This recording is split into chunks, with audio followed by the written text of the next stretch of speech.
He's having one.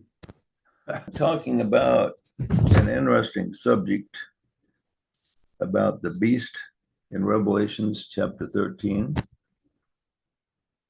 And then we finished up last week talking about the mark of the beast and then the number 666, which we'll go into. But just to recap a little bit, every the world is expecting the beast to be like a Hitler type person. Matter of fact, worse than Hitler. I've heard people say this guy is going to be so bad he'll make Hitler look like Mother Teresa, you know. But uh, that's not what to expect. In the book of First John, it tells us that way back in the days that the scriptures was written, it says the Antichrist is already here in the world. Okay, so the beast has been around forever. The beast is not just one individual. With the 666, a lot of people ascribe it to an individual and they look for an individual whose name will be reduced to 666. And JJ, yeah, the microphone is making noises. It's your microphone make noises. okay, There's like a static to it or something. let me unplug it and replug it, see that that does it.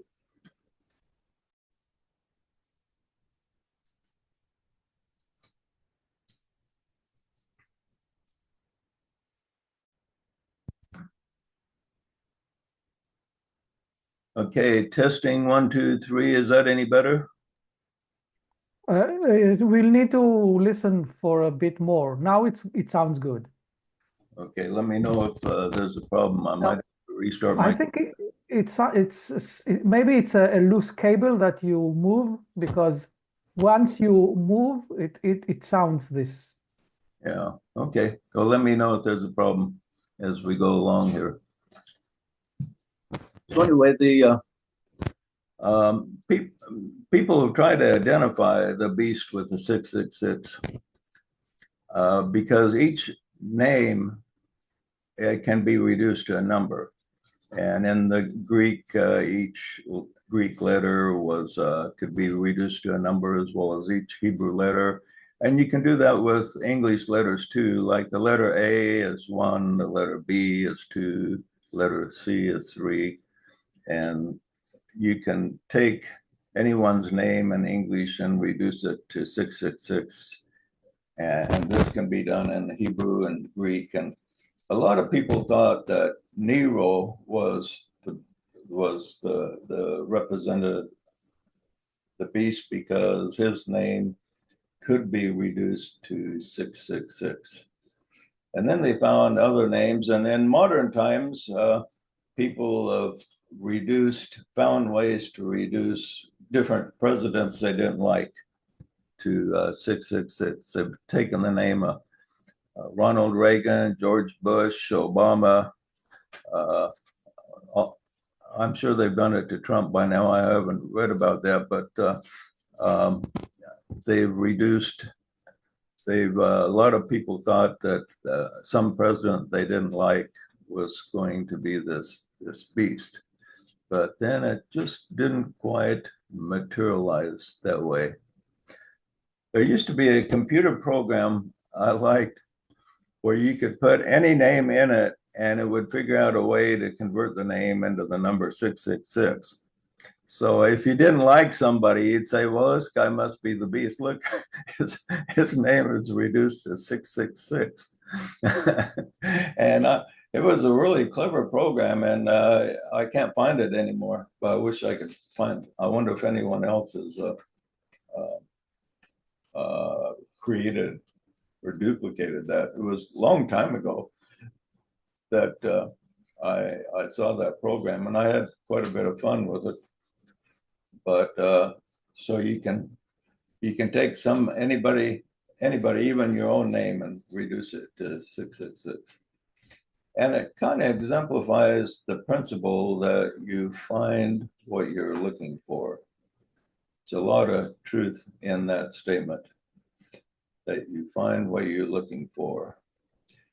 And so people are looking for really some really bad guy to materialize, and what the beast really is. I'll just recap very uh, shortly. Instead of a man, the beast represents unearned authority, authority that takes the place of God. So, and it says, who can fight against the beast? In other words, a beast is so powerful that nobody will even rise up to fight against it. But that shows us it couldn't have been Hitler, because many of the nations of the world rose up to fight against Hitler, and they defeated him. But the beast is so powerful that people are afraid. It says they will worship the beast, and they will say, who is able to fight against this? And if you think this outward authority, whether it be a prophet, priest, king, or book, represents the voice of God, fighting against that would be fighting against God. Okay, let's take a Muslim, for instance, and he's told, well, the Quran says that you need to do this. Would he even dream of fighting against that? No, he wouldn't even dream of it. I mean, he would fear going to the deepest hell if he fought against the word of Allah. And many Christians are that way about the word of God. And if the word of God is out there somewhere and represented by a man or a book or anything besides the voice of God, which is within, that is the power of the beast, of which people worship, of which it says all the world will worship this beast. And all the world worship things that's outside of them, that does not represent the true voice of God, but represents the wills of men and distort the voice of God. And where do we find the real voice?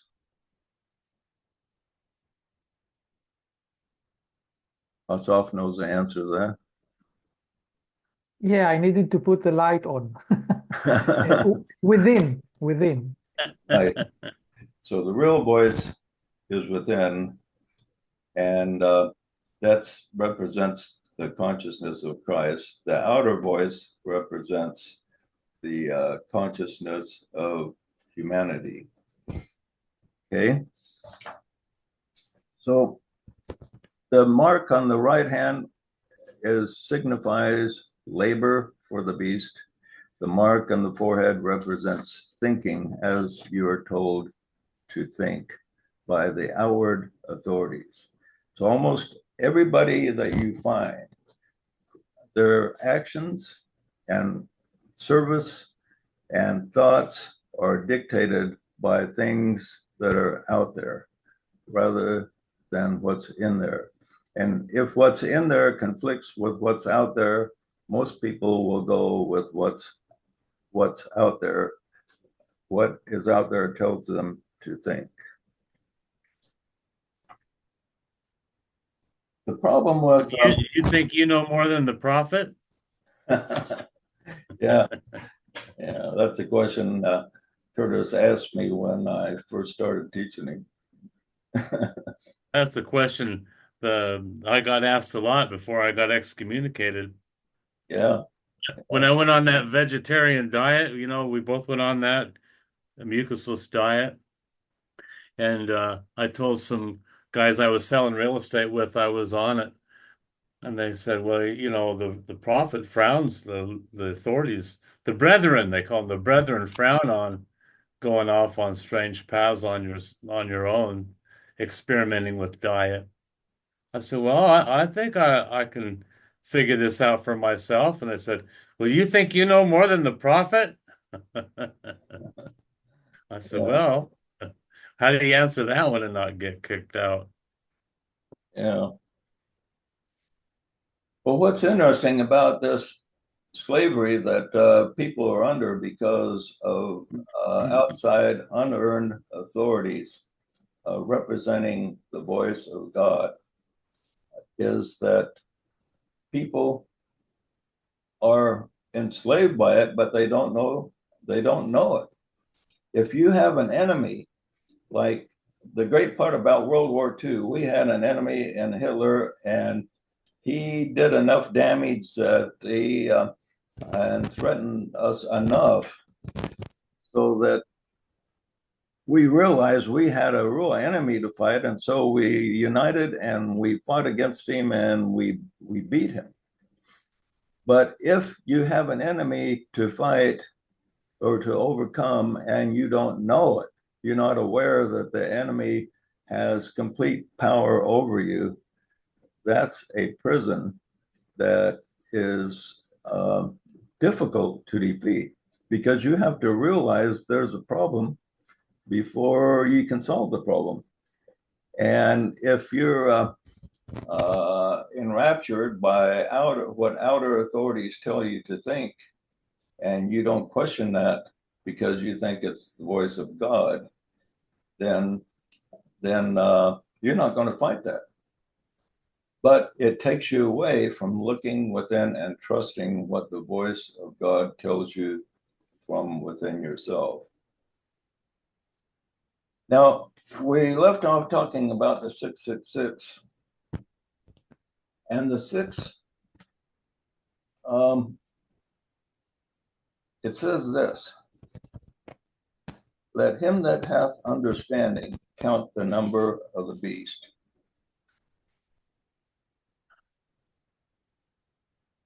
It actually reads in the Greek, let him that hath a mind, or uses the mind, count the number of the beast.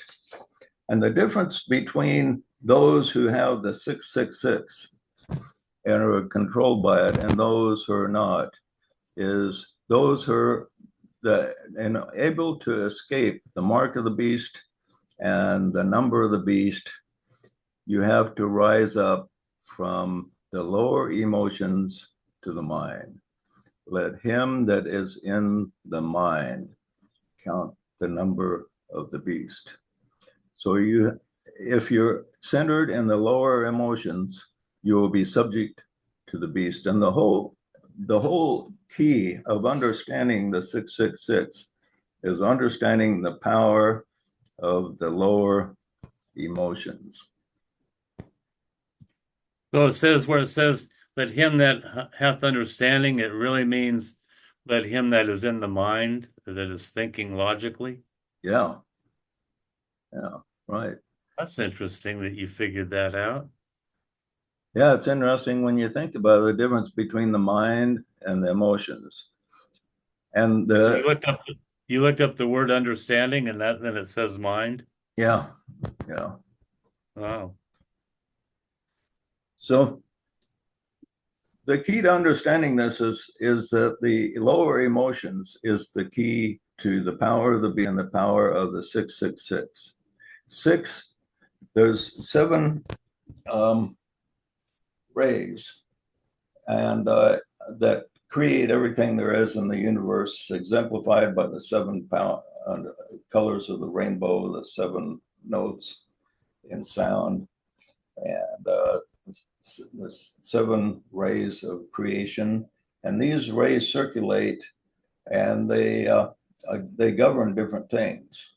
And the ray 6 govern the age of Pisces, of which we're just passing out of. Very strong authority. And the ray 6 also governs the solar plexus, and that's the seat of the lower emotions. And so 6 is the number that governs the lower emotions. And it's not really a bad number in the fact that 6 represents the ideal. Jesus himself was his personality was governed by ray 6. The United States is governed by ray 6, and the Christian church as a whole is governed by ray 6. and you have 3 sixes there, which influence the whole world. And so this number 6, governing the lower emotions, is extremely powerful. And what the positive aspect of it is it presents the ideal. And this was Jesus represented the introducing the Piscean age, and so he presented the ideal man to the world.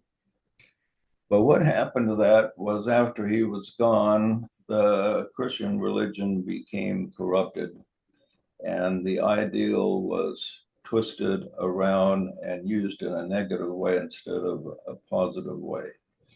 And the fact that like people like Cortez conquered the Indians, American Indians, he commanded them to bow down before the cross or be killed.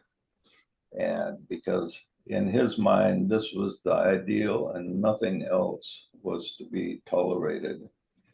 The Christian church burned people at the stake because they had the ideal religion in their mind, and anyone that went against it deserved death or punishment or torture. And so That was the whole Inquisition was based around a corrupted sixth ray influence. yeah. So the sixth ray was when it was first introduced, that the Bison Age, there was a lot of good stuff that happened, a lot of light, and then it became corrupted, and the light that did appear was attacked, and we're told that the Antichrist energies, it says in Daniel, they wore out the saints.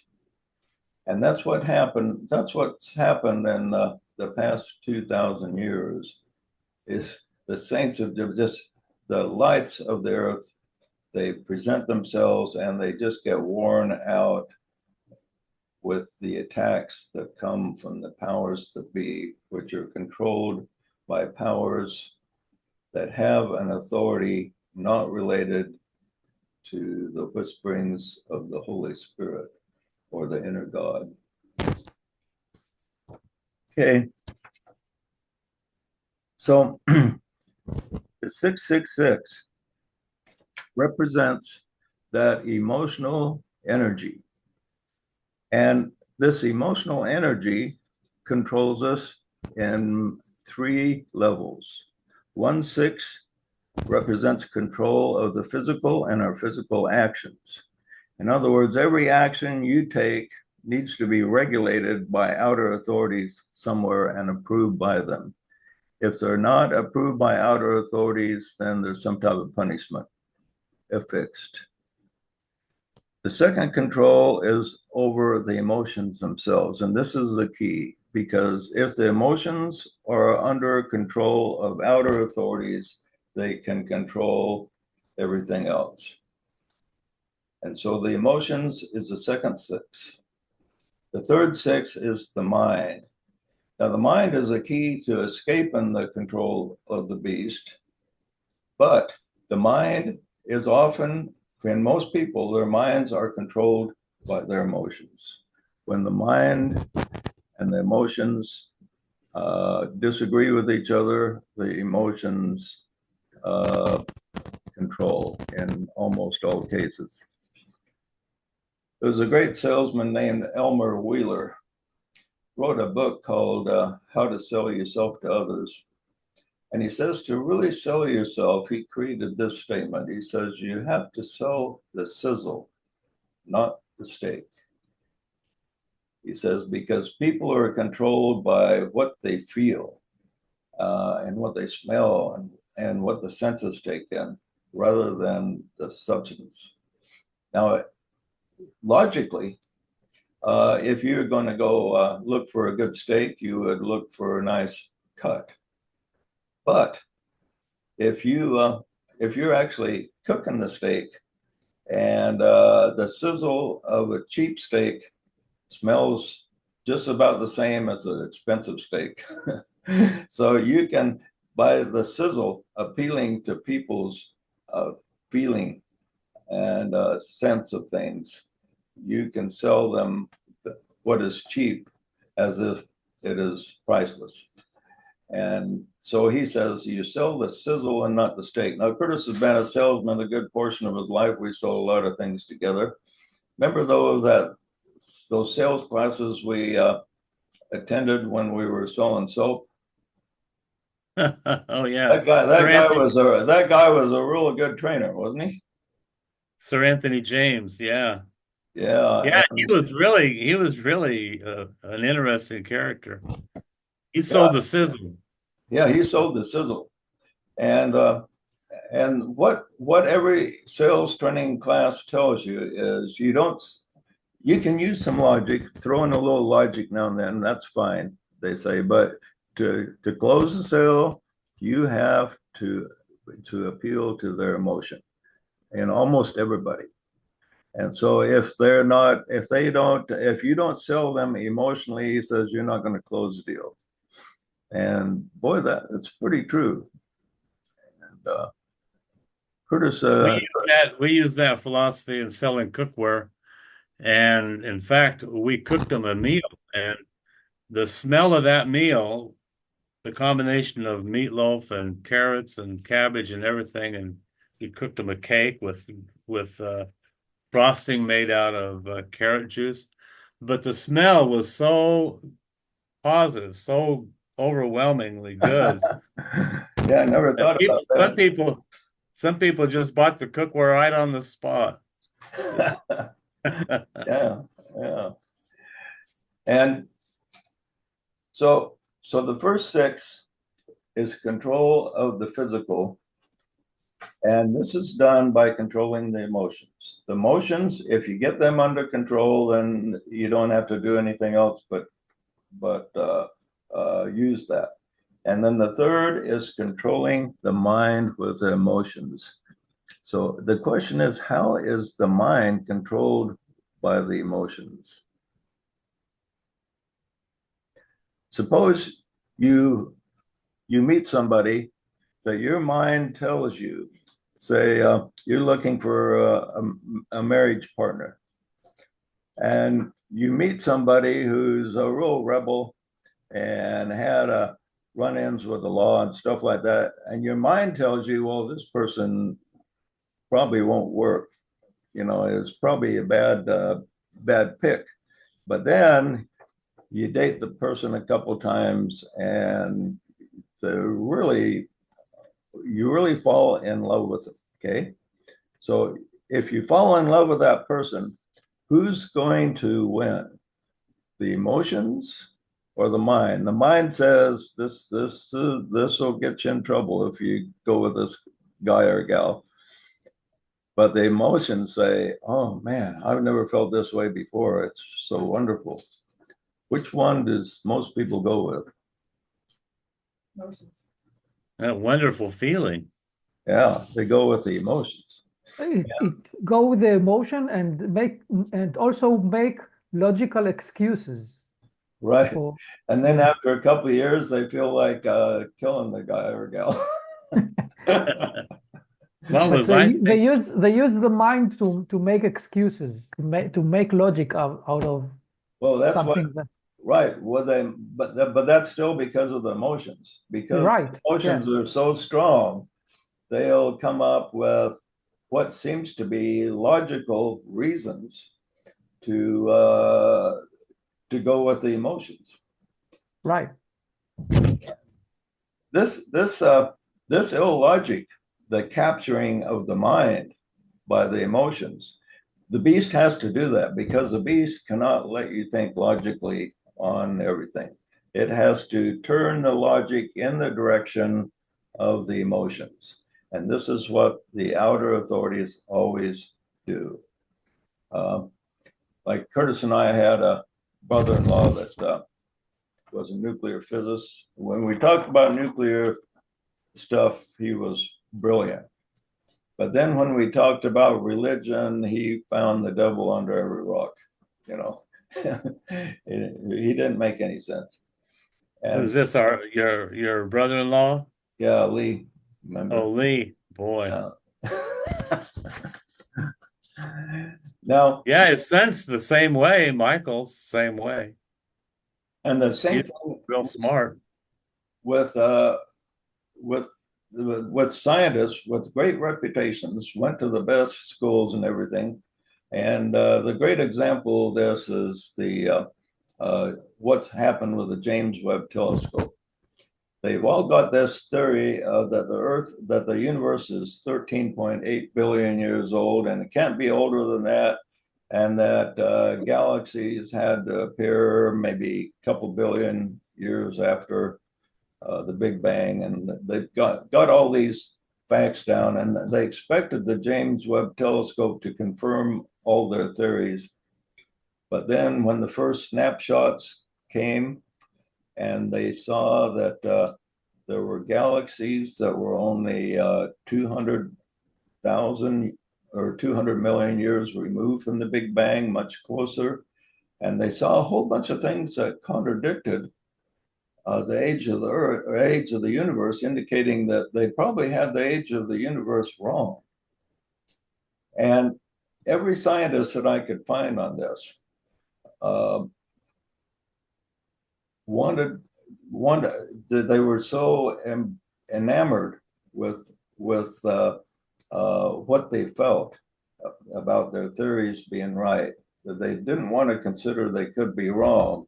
So they all went saying, man, uh, we've just got to put the details together and we're going to examine this and we're going to make all the facts confirm what we think. We're going to figure it out. But there was one that went against the mold, and that was Michio Kaku, a Japanese guy. And he looked at it and he says, you know, there's something wrong here. We have something. We our theories on this looks like it's got some type of flaw in it. But he was the only one that was in the establishment that went against what the group was thinking and feeling. They were going by, everybody was going by their feelings. And now, with all the discoveries that James Webb has made, the scientists are being forced to go back to thinking logically about the whole thing. But as far as I could find, there was only one guy logically about it. There's another scientist called Eric Lerner. He wrote a book back in 1990 he thought the age of the universe was all wrong, that the galaxies took a lot longer to form than people thought. And everybody called him a quack. And when all his predictions came true with the James Webb Telescope, I mean, he predicted everything, a lot of the things that the James Webb discovered. And he criticized the Orthodox scientists. Boy, they attacked him like crazy. They called him a quack even more than ever. And so he's ostracized. The guy doesn't get any funding. He has to do everything on his own with private funds. And whereas if you go along with establishment, you can get all the funding you need. So the beast, what it does, it uses the emotional powers that are so dominant during the Piscean age, and they're now fighting for their life as we move into the Aquarian age. And the Aquarian age is governed by mind. And so we're moving from a dominant emotional energy of the 666 to the power of the mind. And it's going to take another 150, 200 years before this emotional power is loses its dominance, because it's very powerful, and it's the Piscean age is like an entity that's fighting for its very existence. And if you're fighting for your life, you give it everything you got. And this is why all the peoples of the world supporting what they feel is right are fighting for dominance against those that are fighting for common sense and what makes sense to the mind rather than what feels right to the lower emotions. You're seeing that happen today in the political scene, presidential scene, Yeah. in my opinion. One side of politics is always centered a little more on the mind than the other. Both are highly controlled by the emotions, but there's always one a little bit more in the mind than the other, and that's where the evolution is headed. Okay, so how does the beast use these the emotional energy of the 666 to control us? Number one is through the ideal. The number 6 represents idealism, presenting the perfect ideal we are to follow. And Jesus presented this, but the ideal was corrupted in the fact that after the dust settled, was presented to the people as a God, as a perfect being. He was so perfect that he was far beyond anything we could ever be. He came and he lived the letter of the law. He didn't break any law. He didn't break any commandment of God. He was just perfect. He never told a lie, and he didn't do even one little tiny thing wrong. And that's the way people look at Jesus. And we all look at our lives, and all of us look on our lives. We made a lot of, all of us have made a lot of mistakes. So none of us can be like Jesus. He was just different from us because he was like God incarnate. So what they did, they twisted this around. Jesus as an ideal that we can never be like, but he wasn't. Remember, he was accused of breaking lots of laws. He was accused of breaking the Sabbath on a regular basis and of eating, harvesting wheat when they went through, I guess, a wheat field and they picked up some kernels of wheat and ate it on a Sabbath, and somebody saw them and says, look, they're working on the Sabbath. So they found all kinds of things wrong with him. Perfection is how it's defined by the person. What one man's perfection is another man's imperfection. But he's presented never be, and he wasn't that way at all. He probably made a number of mistakes in his life, I would assume. Matter of fact, when it talks about that Jesus being perfect, the word perfect comes from the word actabella, if I remember right, and it means that he came to do a job and he did his job. And that's what the word perfect means. Completed his assignment. Jesus.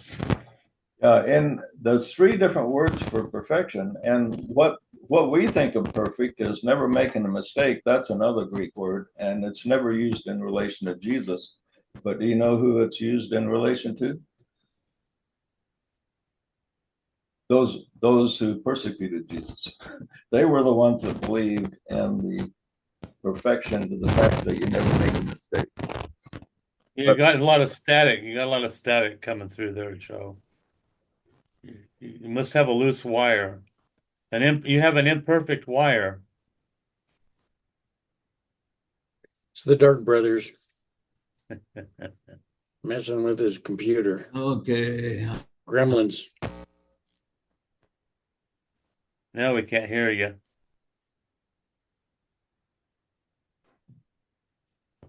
Okay, is that any better? Yeah. Okay, good. So anyway, where was I at? The three meanings of the word perfection from acrobella, which Yeah. means to complete So, an assignment. so Jesus was not perfect the way the Christian church thinks he was perfect. He wasn't the ideal in that way. He was the ideal man, but he represented something that we can actually be. And he said this to us. He says that we are supposed to be as he is. Be there. It even says, "Be there for perfect, even as your Father in heaven is perfect." So we're not only supposed to be like Jesus, we're supposed to be like God. And when it says, talks about be therefore perfect, even as your Father in heaven is perfect, in the Greek it reads this way: even as God does his job and fulfills it and finishes it, you do the same. You do what you are called to do. You do what you are responsible for doing and what you're supposed to do, and finish your jobs and that, because that's what God does. Okay. So they have taken this and made Jesus an ideal that we cannot be like, but this is illusion. And the beast uses this to control us. What was that? So the beast uses this to control us. The second thing it uses to control us is through the manipulation of our lower feelings. And the thing is about recognizing the lower feelings is there's two levels of feelings. There's feelings from the solar plexus governed by the ray 6. And then there's the feelings of the heart governed by ray 2, which is the ray representing love, wisdom. Okay, is my voice still coming across okay now? Yeah. Okay, good. So what's the difference between the heart feelings and the feelings of the solar plexus? Well, your soul is anchored in the heart and the head, so I would think that your feelings from the heart could be validated by impressions from the soul, where your solar plexus is just your lower base feelings, lower chakra Right, feelings. right. And all the negative feelings are associated with the solar plexus: fear, anger, hate, and Yeah. also romantic love, uh, and pride and uh, aspiration. So there's good and bad. There's positive and negative of all the feelings of the lower nature. But in the higher feelings, there's not a duality. They're all positive: love, peace, tranquility, no guilt. And so you in the higher feelings of the heart, when that opens up, a person is capable of feeling the Holy Spirit.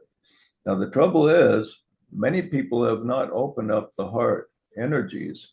So when people talk about follow your heart, what most people are really saying is follow your lower emotions. That's what most people do. And this solar plexus energy is represented by two statements, one by the Christians and one by the New Agers. The Christians used to have that bumper sticker that said, "I found it." Do you remember reading that bumper sticker? That meant that, boy, they found it and they've accepted Christ and now they're going to heaven, and so that they don't no worries after that. Nothing more to do. And the second thing is with the New Agers, their statement is, well, I go with the flow. Have you ever heard New Agers tell you that? And that was a big statement that's in circulation, still in circulation among the New Agers. But what the New Agers don't realize is that there are two flows. There's the flow that takes us toward lower emotions and materialism, and the flow that takes us toward spirit. And the dominant flow in the average person is toward materialism and lower emotions. So when you tell people to go with the flow, and if they do go with the flow, most of them will go descend deeper into matter than they were before if they just go with the natural flow. So so you have to go against the flow to enter into the realm of spirit, against the dominant Can I give you an example of that that'll plus what you just said is the lower emotions have to do with competition because the lower emotions see everything as separate and competing, where the heart center is more of cooperation. So and it's harder sometimes to want to cooperate and actually see the oneness in the other person, the divine connection. Sometimes it's harder to see that than it is to want to compete. But yeah. that's a definite diversion where one is lower and one is higher, competition versus cooperation. Yeah, I've never liked strong competition myself, but it's almost essential to compete in this world if you're going to make a living or survive. And I've always looked forward to being more cooperative rather than competitive. Reminds me when I used to, but some good competition does spur you on to accomplish more. I remember when my friend Wayne and I used to pick fruit together. I'd be picking along at a pretty good clip, and Wayne would come over and say, how much you got picked?" I said, "Well, I got 2 boxes." And he said, "Well, I got 3. Guess I'm faster than you."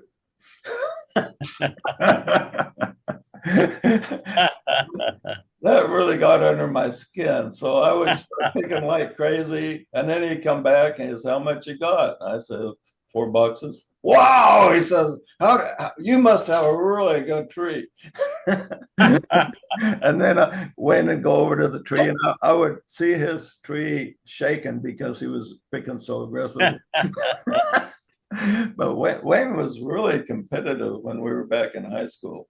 He wasn't that so much when he got older, but back in high school, he was really competitive. And he was always goading me and forced me to, I wound up making quite a bit more money picking fruit because of him than I would have without him. But overall, Wayne was a very cooperative spirit. Yeah. He, Yeah. he liked to compete. He'd compete selling signs, or whatever we were doing. When we'd go selling signs, at the end of the day, he'd gloat if he sold more than I did. But we got along really well. AJ, Yeah.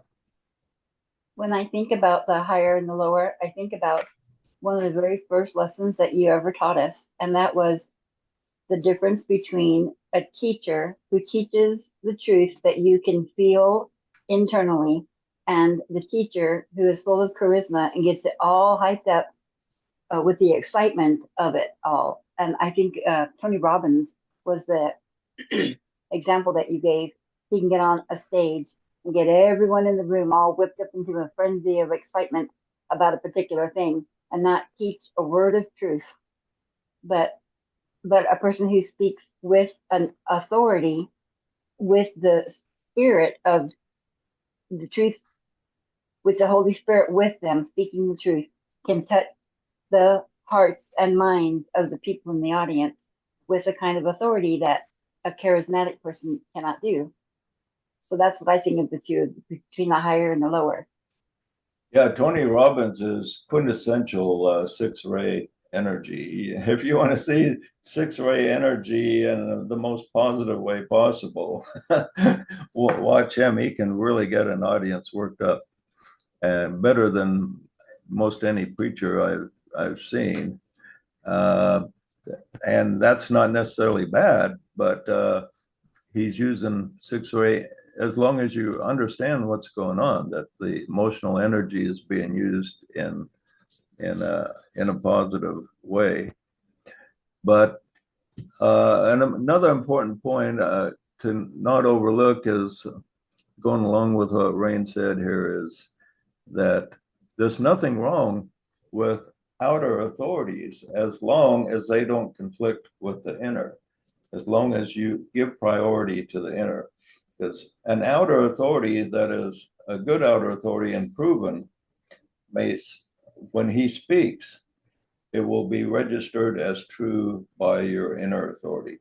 So if an outer authority speaks and it registers as true by your inner authority, then you're really going by the inner, not the outer. But the outer is just stimulating. So you can be stimulated from without, but verify within. So there's two classes of teachers out there: teachers that teach the truth and teachers that teach illusion. And when there is illusion, it is not verified by your inner authority. And you have to go by the inner authority, even if it's somebody respected, even if it's in your political party, your church, your family, or whatever. You always have to go by the inner authority. If you do not, then you have the mark of the beast. But JJ, there is a problem in it because most of the people don't have a higher contact, so they follow their lower emotions as their inner authority. Right. And Only until they've experienced it. so you Once take they've experienced the higher. you, Go ahead, and, JJ. and you're taking pot luck whether or not the guy is true, because if you don't have it proven by your inner authority, the teacher may be right or may be wrong, sometimes. But if you want to be sure they're right, you have to have it verified by your inner authority. But if it's a lower emotion that you can confuse it as inner authority, you have a problem. That's right. Even if the guy is right, say you get a teacher that is right and good, and he teaches by the Spirit, but you're governed by the lower authority. Okay, you listen to him and you just swallow everything, and you're lucky because he taught some good principles, but you're going to be exposed to other things pretty soon. And when you're exposed to other things, you're going to hear them. They will sound good too. And then you'll mix up the two and we wind up very confused, kind of what happened to Judas, perhaps. He listened to Jesus, but he also listened to outer authorities about how things were how the kingdom was supposed to come about. And so he was conflicted. And so it's important that we we verify from within, but allow ourselves to be stimulated from without. Because without is important too. Now, a lot of teachers always say, well, everything is within. You just have to go within to learn everything. But we exist in this world for a purpose, because the world itself is a great stimulant. We have to be stimulated from without and verify from within. If we only go within, we would be stunted in our growth. And this is proven true by some really wayward parents that we've heard about, that they lock their kid in a room from the time they're maybe 4 years old and don't ever let them out, and they don't have any exposure. And there's a number of these cases where maybe for 5 to 10 years the child is trapped all alone in his room, and he's just fed and has no contact with human nature. And the interesting part about that, what they discovered, is if the kid is, say, locked in his room beginning at age 6, and they let him out at age 12, he still has the consciousness of a 6-year-old. He didn't grow at all. In other words, all he had was within, and within didn't do anything for him because he didn't grow at all. He didn't grow in consciousness. He still saw himself as a 6-year-old kid. And so that's interesting. In other words, we need to be, in this world, we need to be stimulated from without and verify from within. And if the person has the mark of the beast and the number of his name, he will gets everything from without, does not verify from within. He uses some common sense and logic, but doesn't go deeply within to really verify whether or not something is true. So we have the 3 6s then that, and the interesting part about the 6s is everyone is saying that, thinking that some great dictator is going to show up with 666 written on his head somewhere, or some part of his body, or that his name will be represented by the 666. But it says that that no one will be able to buy or sell unless they have the number of his name. Okay, so all the world will bear the number 666, not just one guy, but it says all the world will have the number of his name. Okay, so that's interesting. All the world has the number of its name because all the world has their actions, their emotions, and their mind governed by outer authorities that take the place of the inner God. Okay, any more comments on that?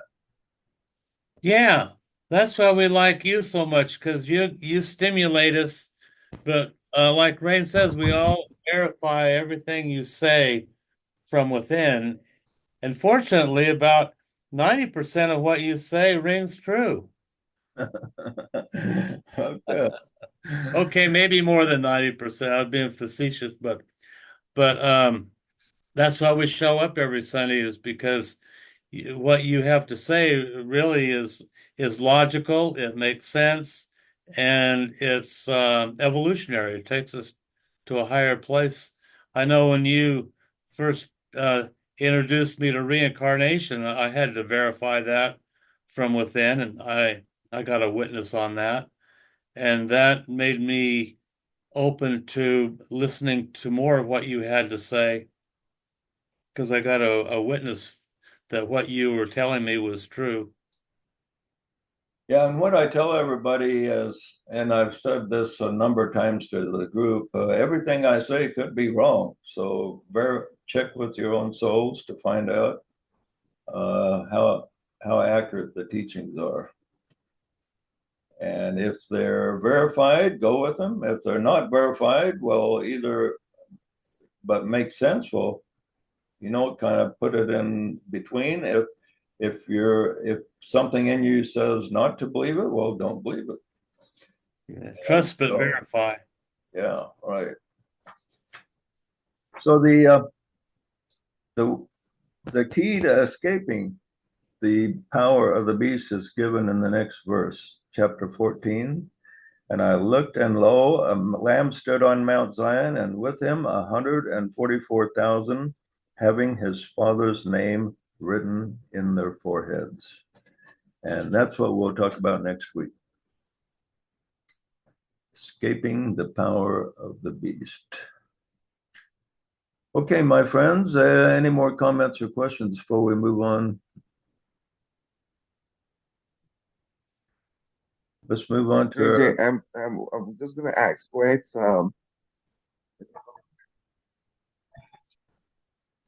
Can you hear me, JJ? Yeah,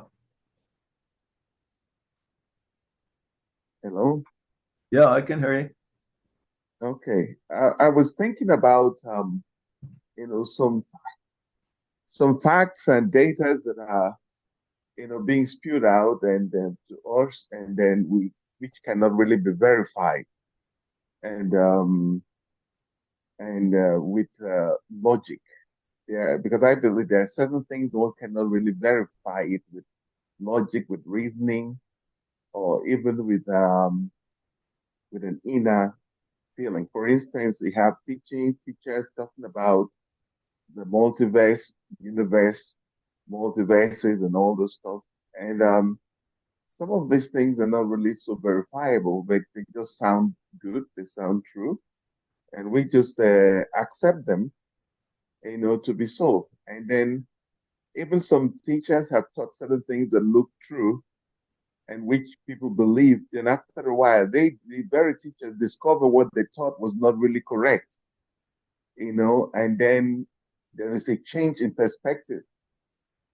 So I'm just thinking, that where one can really come to that point that, certain truths, certain things, we cannot just verify it, but just believe it, just accept it. Maybe because where the place of the authority, it's, can really be relied on. We accept certain things because, oh, this came from JJ, or this came from DK, because we believe that JJ or DK has gone through certain level of experiences and knowledge, and which makes what they say, which we cannot really verify to be trustworthy. Because I'm just thinking about that, whether you could really make a little bit comment in what I'm just trying to figure out. The place of the ring pass note. How do we extend beyond the ring pass note in really knowing things that this is really what it is, and to what level is this truth? A lot of people complain that, well, I don't feel I have enough soul contact to verify stuff. And this is one of the reasons we presented the principles of discovery that does not require full soul contact. And I think we come up with about 30 of them altogether. Uh, there's a lot of things you can do if you're a sincere seeker. First of all, just using your own common sense to take you a long ways. If you're a sincere seeker, there's quite a few principles you can do to further yourself along the path. And then as you do this, more and more soul contact will come. So it'll get easier and easier to verify what the various teachers are saying. Okay, my friends, we need to move on to the meditation. We're running out of time here. We'll just do a short